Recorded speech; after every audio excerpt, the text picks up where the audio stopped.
Hey guys, Veritas Files here. I bet you thought I was going to come on and talk about silver or maybe gold. I'm actually not going to talk about silver and gold much. I might say something about it, but I was going to talk about saving some cash. Um, I was watching. In fact, I don't even remember the exact show. It was probably Stansberry Research, but it could have been something else. And George Gammon was the guest. I don't know, you guys. If you don't watch The Rebel Capitalist, you probably should subscribe to his channel. Um, but they were talking about CBDCs, and one of the questions asked was, how do we best push back against this as an ordinary individual? And his answer was surprising even to him, which is he said, you've got to go with cash. You've got to not let them take cash away. And given our views that cash is burning up through inflation, it's not a good thing to hold, blah, blah, blah, uh, that sounds strange. But the fact of the matter is, cash, the existence of cash, the anonymity of cash, the privacy that it gives you, that is a check on government and corporate power. It's as simple as that. It's a check on their power. If you have cash, they have less power over you. If you maintain or keep cash in the system, if we don't let them take it away, they have less power over us. Okay? Um, the way I do it now, everybody can come up with their own strategies, is I try to buy everything I can in cash. So groceries are bought with cash, gas is bought with cash. I give myself a little bit of discretionary money every paycheck so that I can do, because like I always get a drink on the way into work every time. It costs me less than $2. I think it's $1.26 or something like that. It used to be less than that. Um, and I always break $1 or $5 or something to get it. And sometimes I don't ever go out of my way, but on the way into work, I go by a bunch of different convenience stores. The ones that are common in my area are called Quick Trip.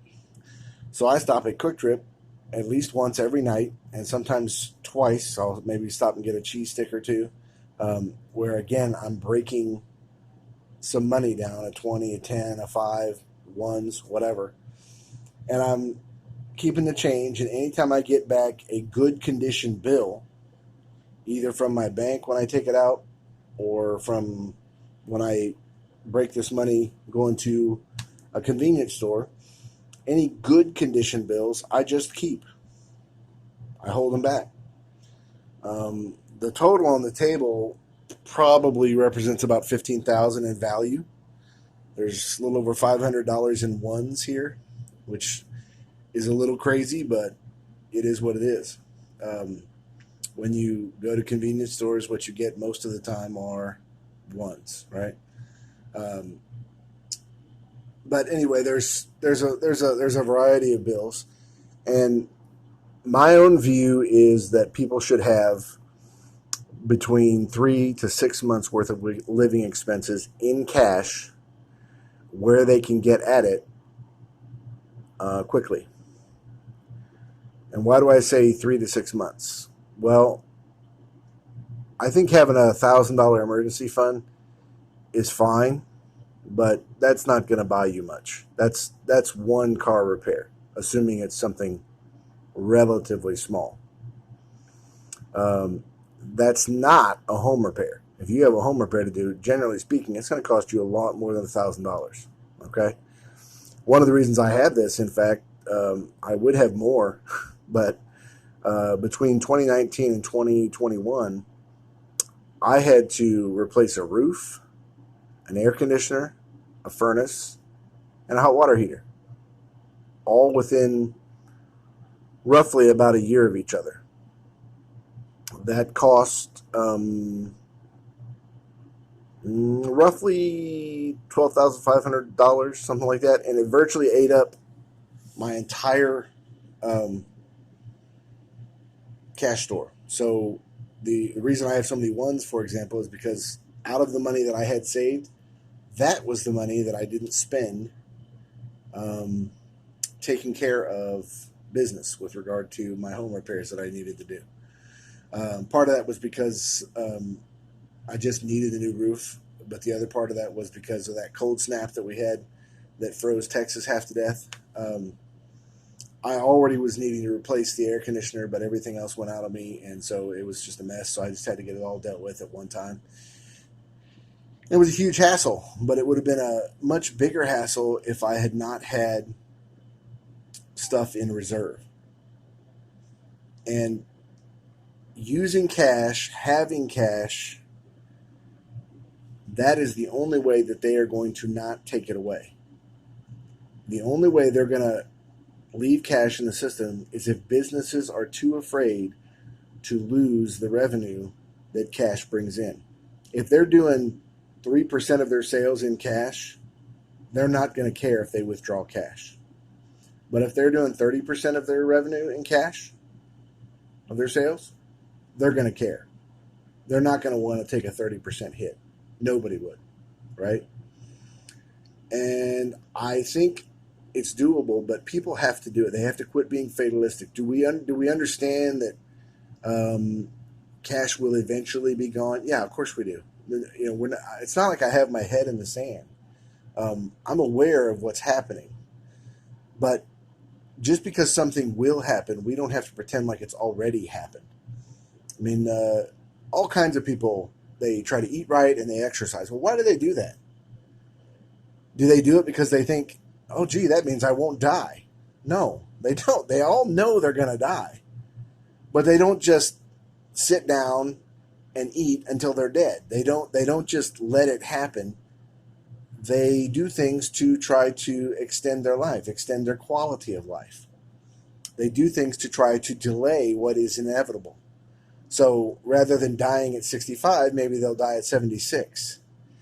Rather than having terrible arthritis in the last 10 or 15 years of their life, maybe they won't have it at all, or maybe they'll just have it for a few years. Whatever the case, they're doing exactly what I'm asking people to do here, which is to help delay the process of getting rid of cash by making use of it, by deciding that, you know what, I'm going to go to the bank every single time I get paid, and I'm going to pull some kind of money out. Some of it's going to go into my emergency fund, and the rest of it's going to go for me to spend on the items that I need. So when I go to the grocery store or when I go to a place and I'm going to buy some prepping items, guess what I'm going to buy it with? I'm going to buy it with cash. I think that is the wisest thing that we can do, because honestly, it is one of the last checks on government and corporate power that we have literally directly in our hands. And I know it's a hassle, and I know it's old school, and I know it's not in vogue because everybody's so enamored with technology today. They want to do everything on their phone. Everything's got to be digital. Everything's got to be app. Everything's got to be, smartphone related. We've got to get out of that mindset, because at some point that's the rope that we are weaving to hang ourselves, and we don't need to weave that rope for them. At some point, you're going to have to wean yourself off of that kind of nonsense, right? If everything is literally digital, you will be at their mercy. Period. End of story. Something's got to be analog. Something's got to be real. Something has got to be real. If you believe in these things, by the way, these are just little stacks that I put together for my son. I build one of these every year, pretty much. And these are just a couple that I had handy. And there's, there'll be a 10th ounce of gold with each one, obviously, at the end. But we believe in physical money.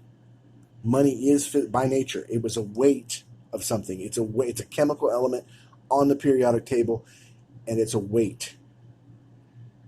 Digital assets, digital currency is not a weight of anything. It's a technological abstraction. Can it serve as some kind of poor money substitute? Yes, it can. But you cannot let yourself lose sight of what actual money really is. If you let yourself be socialized against the truth, you will lose. If you cannot be a contrarian in this environment, you are just going to be a victim. Period. So I'm just saying, guys, if whatever you do, develop some strategy for using cash on a regular basis. Have cash available to yourself for emergencies and for a time when you may not have a job, or for a time when they simply kick you out of the system and say, look, if you're not willing to abide by our rules or think the way we want you to think or do the things we want you to do, you just can't participate. Have some ability to participate privately in the moment, and then when all this goes away, we move to this. Okay? But seriously, we've got to get more serious about this. This is our ticket right here. Okay? Reality, believing in reality, and developing a strategy to deal with it. Okay?